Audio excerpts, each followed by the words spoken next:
इंसान के साथ पेश आने वाले पुरस्कार वाक़यात सिर्फ इत्तफाक भी हो सकते हैं, लेकिन इंसान इन्हें कभी फरामोश नहीं कर पाता।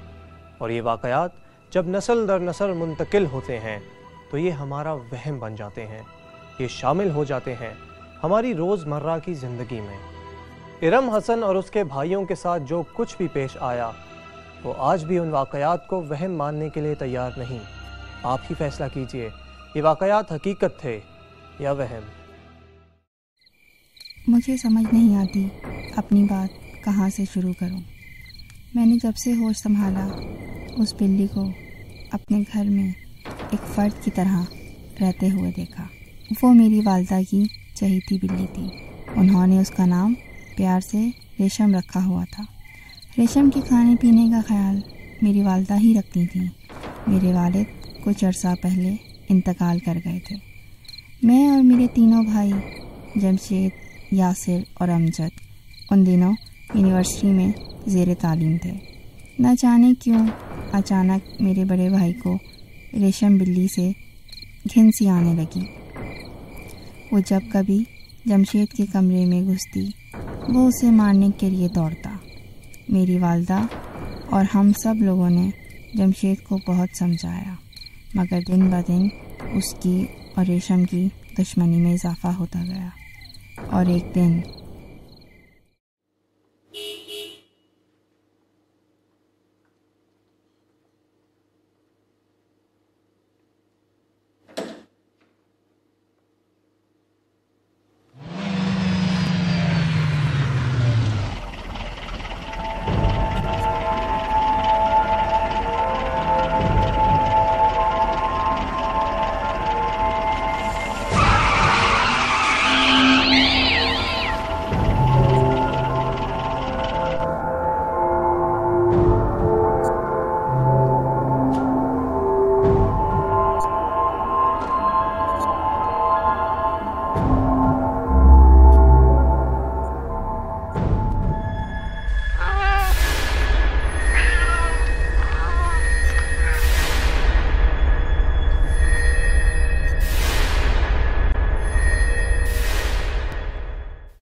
जमशेद, दरवाजा खोलो। जमशेद भाई, प्लीज दरवाजा खोलें। क्या हो गया अम्मी? आराम से नींद भी नहीं लेने देते आप लोग। ये बताओ, रेशम को किसने मारा? सिर्फ इतनी सी बात के लिए आप कमरे का दरवाजा तोड़ रही थी। इतनी सी बात? इतनी सी बात नहीं है जमशेद भाई, साफ साफ बताएं, बिल्ली को आपने मारा है या नहीं? मुझे पूरा यकीन है कि इसी की हरकत है। मैडम, मैं क्यों मारूंगा उसे, वो भी उस बिल्ली को? तुम्हें उसके पीछे पड़े रहते थे? मुझे तो डर लग रहा है रम। कैसा डर अम्मी? तुम देखना, हम सब पे इसका अजाब नाज़िल होगा। कुछ भी नहीं होगा, वहम है आप लोगों का ये। क्या बिगाड़ा था उस बेज़ुबान ने तुम्हारा? तुमने उसे मार के अच्छा नहीं किया।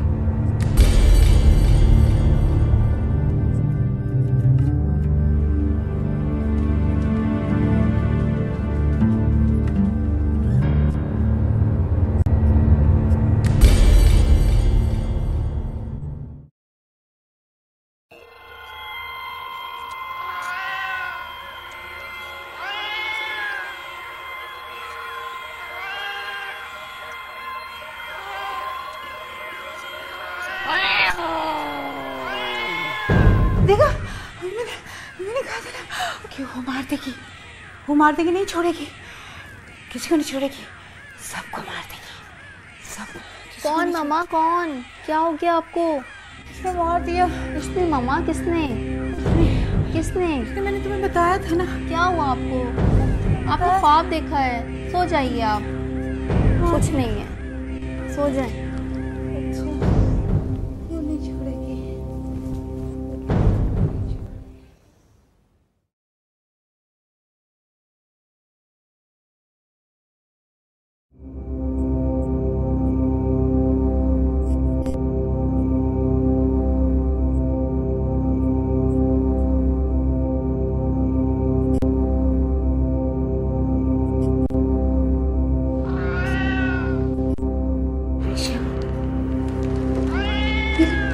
प्यारी रेशम, प्यारी रेशम, प्यारी रेशम, कहाँ हो तुम? सामने आओ।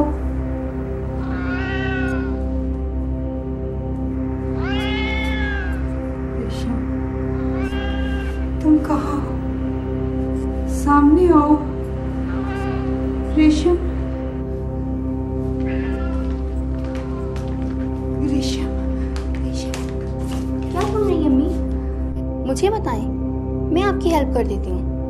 मुझे रेशम की आवाजें आ रही हैं। वो यही है, इसी घर में कहीं छुपी है। मगर अम्मी वो तो मर चुकी है। खबरदार, ऐसा मत कहना। वो जिंदा है, यही है, इसी घर में है। हाँ, वो यहीं पे है। अच्छा अम्मी, आप आराम से बैठिए, मैं उसे ढूंढ कर लाती हूँ। अच्छा, तुम जल्दी से ढूंढ के लाना, जल्दी से मेरी रेशम।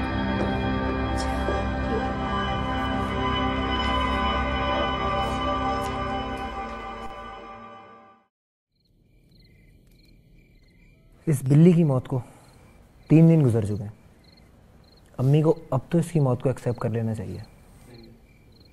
हाँ, और नहीं तो क्या।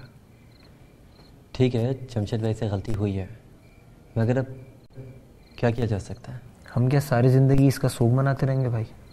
तुम दोनों ठीक कह रहे हो, लेकिन अब अम्मी को कौन समझाए?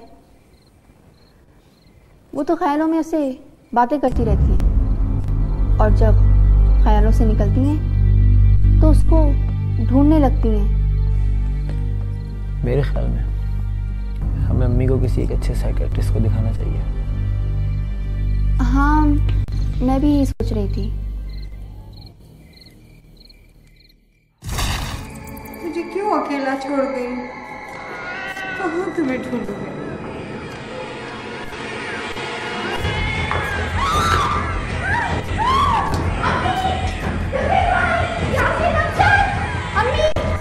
अम्मी? अम्मी? क्या हो गया?